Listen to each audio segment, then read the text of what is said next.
Hello student, welcome you in today chemistry class. Student, जैसे कि आपको मालूम है कि हमने केमिस्ट्री का सेकंड चैप्टर स्टार्ट किया है, जिसका आज हम सेकंड लेक्चर स्टार्ट करेंगे। फर्स्ट लेक्चर हम ऑलरेडी कंप्लीट कर चुके हैं, जिसमें हमने पढ़ा था कि एसिड्स क्या होते हैं और उनका क्लासिफिकेशन क्या होता है। तो हमने एसिड का क्लासिफिकेशन किया था on the basis of occurrence. दूसरा क्लासिफिकेशन था on the basis of amount of water. तीसरा क्लासिफिकेशन है on the basis of strength. तो स्टूडेंट देखिए, तो स्ट्रॉन्ग एसिड्स हम उनको कहेंगे स्टूडेंट जो कि लार्ज नंबर में हाइड्रोनियम आयन प्रोड्यूस करेंगे। जैसे कि आपको मालूम है कि सभी एसिड्स के अंदर हाइड्रोजन एलिमेंट कॉमन होता है, तो वो एसिड्स जो हाइड्रोनियम आयन ज़्यादा प्रोड्यूस करेंगे जब हम उनको वाटर में डिजोल्व करेंगे, वो कहलाएंगे स्ट्रॉन्ग एसिड्स, जैसे कि HCl, HNO3 और H2SO4। अब दूसरी बात करते हैं कि वीक एसिड्स किसको कहेंगे। वीक एसिड स्टूडेंट हम उनको कहेंगे जो कि लेस अमाउंट में हाइड्रोनियम आयन प्रोड्यूस करेंगे जब उनको वाटर में डिजोल्व करेंगे। तो which produce less amount of hydronium ion when dissolve in water, they are called the weak acid. इसमें आएगा कार्बोनिक एसिड और acidic acids. Carbonic acid student cold drink जो हम पीते हैं उसमें भी कार्बोनिक एसिड होता है और वो वीक एसिड होता है। और ऐसे ही अगर हम बात करें, विनेगर भी वीक एसिड है, क्योंकि हमने पढ़ा था नेचुरल अकरेंस, क्योंकि ये क्या होता है, ये नेचुरली अकर करता है और ये मिनरल एसिड है वो जो कि वीक एसिड होता है। तो अगर आपसे पूछा जाए कि सोडा वाटर, सॉफ्ट ड्रिंक और कोल्ड ड्रिंक में कौन सा एसिड प्रेजेंट होता है, that is called the carbonic acid, क्योंकि ये वीक एसिड होता है इसलिए हम इसको ड्रिंक कर सकते हैं। अब आती है स्टूडेंट प्रॉपर्टीज ऑफ एसिड। तो हमें 8 प्रॉपर्टीज पढ़नी है जिससे कि सारी प्रॉपर्टीज आपकी एसिड्स की कवर हो जाएंगी। पहली, they are sour in taste, मतलब ये क्या है कि एसिड्स जितने भी होंगे वो खाने में या टेस्ट में खट्टे होंगे। दूसरी चीज़ है they turns blue litmus to red, यानी कि जो ब्लू लिटमस पेपर होगा या सॉल्यूशन होगा जो कि ब्लू कलर का होगा। तो ये ब्लू लिटमस क्या होता है स्टूडेंट, ये एक डाई होती है जो इंडिकेट करती है कि जो सब्सटेंस है वो एसिड है या बेस है। मतलब ये वो डाई होती हैं, जब ये एसिड के साथ रिएक्ट करती हैं तो अलग कलर शो करती हैं, और जब ये बेस के साथ रिएक्ट करती हैं तो ये अलग कलर शो करती हैं। तो अगर हमारे पास ब्लू लिटमस पेपर होगा और हम एसिड में डिप कराएंगे तो उसका कलर चेंज हो जाएगा ब्लू टू रेड। थर्ड है कि they conduct the electricity when they dissolve in water. जैसे कि आपको मालूम है डिस्टिल वाटर जो होता है स्टूडेंट वो इलेक्ट्रिसिटी कंडक्ट नहीं करता, लेकिन आप स्मॉल अमाउंट में H2SO4 ऐड कर दोगे या HCl ऐड कर दोगे तो अब वो वाटर इलेक्ट्रिसिटी कंडक्ट करने लगेगा। तो ऐसे सब्सटेंस जो वाटर में डिजोल्व होकर इलेक्ट्रिसिटी कंडक्ट करते हैं उनको हम बोलते हैं इलेक्ट्रोलाइट, इसलिए एसिड्स सारे हमारे इलेक्ट्रोलाइट होते हैं। फोर्थ रिएक्शन ये होती है, अब यहाँ से केमिकल रिएक्शन स्टार्ट हो जाएंगी तो आपको ये याद करनी है। फोर्थ है कि action of acid with metals.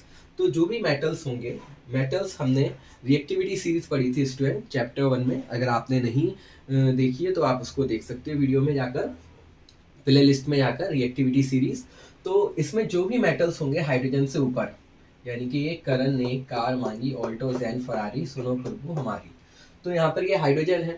तो जो भी सारे मेटल्स होंगे यही हाइड्रोजन को डिस्प्लेस कर पाएंगे डाइल्यूट एसिड से। तो जिंक, क्योंकि जिंक की पोजीशन हाइड्रोजन से ऊपर है तो ये डाइल्यूट H2SO4 से रिएक्ट कर जाएगा और हाइड्रोजन को लिबरेट कर देगा। तो ZnSO4 प्लस H2 यानी कि सॉल्ट और हाइड्रोजन गैस प्रोड्यूस करते हैं। कॉपर आप देखो ये रिएक्टिविटी सीरीज में नीचे है हाइड्रोजन से, तो ये डाइल्यूट एसिड से हाइड्रोजन डिस्प्लेस नहीं कर पाएगा, तो इसकी कोई रिएक्शन नहीं होगी। स्टूडेंट, जैसे कि हमने फर्स्ट चैप्टर में भी डिस्कस किया था, कुछ मैंने बताया था टेस्ट फॉर हाइड्रोजन। तो यहाँ पर अगेन ये जो हाइड्रोजन गैस लिबरेट हो रही है, कैसे हमको पता चलेगा कि ये हाइड्रोजन गैस है। तो हम क्या करेंगे, इस गैस को सॉफ्ट सॉल्यूशन से पास करेंगे और ये बबल्स बनाएगा। इस बबल्स को हम जब बर्न करेंगे मैच स्टिक से या लाइटर से, it produce the pop sound. तो हमको ये पता चल जाएगा कि ये जो लिबरेटिंग गैस है वो हाइड्रोजन है। तो स्टूडेंट नेक्स्ट प्रॉपर्टी पे आते हैं, reaction of metal carbonate with acid और metal bicarbonate with acid. तो जब मेटल कार्बोनेट या बाई कार्बोनेट रिएक्ट करते हैं एसिड के साथ, कोई भी एसिड हो सकता है, तो H2SO4 भी हो सकता है, HCl भी हो सकता है, it form the salt, water and carbon dioxide. तो देखते हैं मेटल कार्बोनेट्स क्या होते हैं। CO3 नेगेटिव स्टूडेंट होती है कार्बोनेट आयन। जब इसके साथ कोई मेटल हम जोड़ देते हैं, सोडियम, मैग्नीशियम, तो ये कहलाता है मेटल कार्बोनेट। और बाई कार्बोनेट और हाइड्रोजन कार्बोनेट आयन होती है HCO3 नेगेटिव, इसकी वैलेंसी 1 होती है। जब इसके साथ हम कोई मेटल जोड़ देते हैं तो ये कहलाते हैं बाई कार्बोनेट। तो मेटल कार्बोनेट हो या बाई कार्बोनेट हो, दोनों ही एसिड के साथ रिएक्ट करके सॉल्ट, वाटर और कार्बन डाइऑक्साइड रिलीज करते हैं। तो देखिए Na2CO3, तो क्योंकि सोडियम 2 है तो हमने 2 HCl लिए, 2 NaCl plus H2O plus CO2।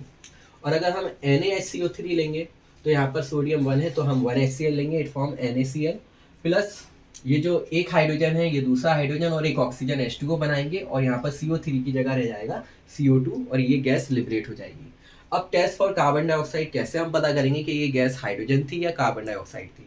तो हम क्या करेंगे, इस गैस को लाइम वाटर में पास करेंगे तो वो लाइम वाटर जो कि कलरलेस होता है उसका कलर जो हो जाएगा वो मिल्की हो जाएगा, यानी कि ये वाइट प्रेसिपिटेट बना लेगा।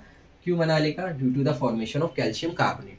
अब इसके साथ एक इंटरेस्टिंग थिंग ये होती है कि हम इस मिक्सचर में अगर हम फर्दर और ज़्यादा देर तक कार्बन डाइऑक्साइड पास करने लगते हैं तो फिर से ये स्टूडेंट कलरलेस हो जाता है, तब ये बना लेता है कैल्शियम बाइकार्बोनेट। यानी कि पहले ये वाइट था फिर क्या हो गया कलरलेस, यानी कि पहले कलरलेस था, जब कार्बन डाइऑक्साइड गैस पास हुई तो ये मिल्की वाइट प्रेसिपिटेट हो गया।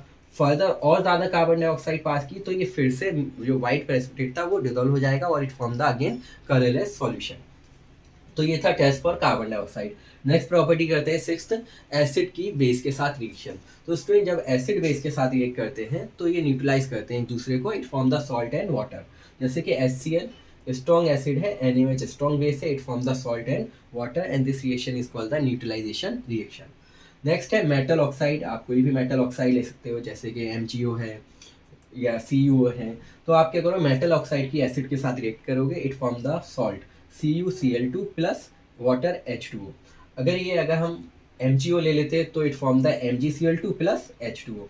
And last thing, acids are corrosive in nature. Acids harmful होते हैं। कोरोसिव इन नेचर का मतलब ये है कि जब ये हमारी स्किन पर एक्सीडेंटली या बाय मिस्टेकन गिर जाते हैं तो ये स्किन में ब्लिस्टर्स कर देते हैं, मतलब उसको जला देते हैं। कुछ एसिड ब्लैक कलर इम्पार्ट करते हैं, जैसे H2SO4 ब्लैक कलर देता है स्किन को और नाइट्रिक एसिड येलो कलर देता है स्किन को। तो जब ये एसिड गिर जाते हैं तो ये बहुत ही ज़्यादा डेंजरस होते हैं, स्किन को बिल्कुल बिल्कुल जला देते हैं और उससे बहुत ज़्यादा पेन होता है। तो ये चीज़, तो इसलिए acids are corrosive in nature. तो हमें स्ट्रॉन्ग एसिड को स्पेशली बहुत केयरफुली हैंडल करना चाहिए।